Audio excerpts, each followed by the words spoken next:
Masigla at makulay din ang naging pagdiriwang ng Pasko ng Pagkabuhay o Easter Sunday sa iba pang mga lugar sa Metro Manila at mga probinsya. Silipin natin yan sa pagtutok ni Salima Refran. Walang tulugan sa Easter Vigil ang grupong El Shaddai sa Angle City, Parañaque City. Sarap. Kasi para akong nasa langit. Ang mensahe ng grupo, bagong buhay, kasabay ng muling pagkabuhay ni Jesucristo. Without the resurrection, our Christian faith is meaningless, sabi ni San Pablo. That's why it's very important that malaman ng lahat, na totoo bang nabuhay si Jesus, At totoo naman. What are the proof? Nagkaroon din ng salubong sa Malabon City. Sa parokya ng San Bartolome, idinaos ang misa. Isinadula rin ang pagdalaw ni Maria sa kuwebang pinaglibingan kay Jesus. At inilabas ang mga life-size na imahe ng dalawa. Ito yung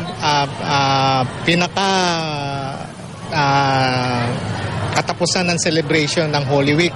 Ito yung panibagong panimula ng ating buhay sa panibagong pag-asa.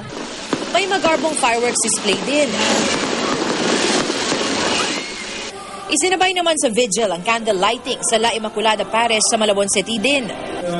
Sinabayan pa ito ng musika mula sa Drum and Lyre Corps. Sa Bataan, puno rin ang mga simbahan at sa homily, iminungkahi sa mga parokyano na magbagong buhay at magbalik loob sa Diyos. Kasunod ng misa ang tradisyonal na salubong. Libo-libo rin ang nakiisa sa salubong sa Ginobatan Albay. Tampok din ang mga kumakantang anghel na nakabitin pa.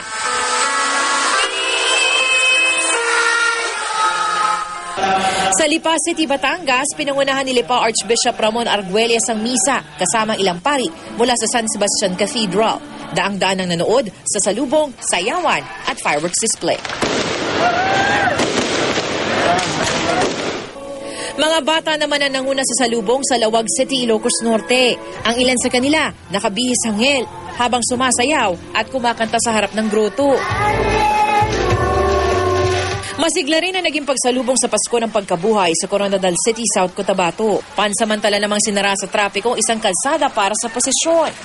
Dahil na rin sa dami ng tao, hindi na iwasan ng aksidente sa ilang lugar. Sa huling tala ng NDRRMC, 12 ang nasawi nitong Semana Santa. Mahigit 500 ang sugatan habang may 2 pang nawawala.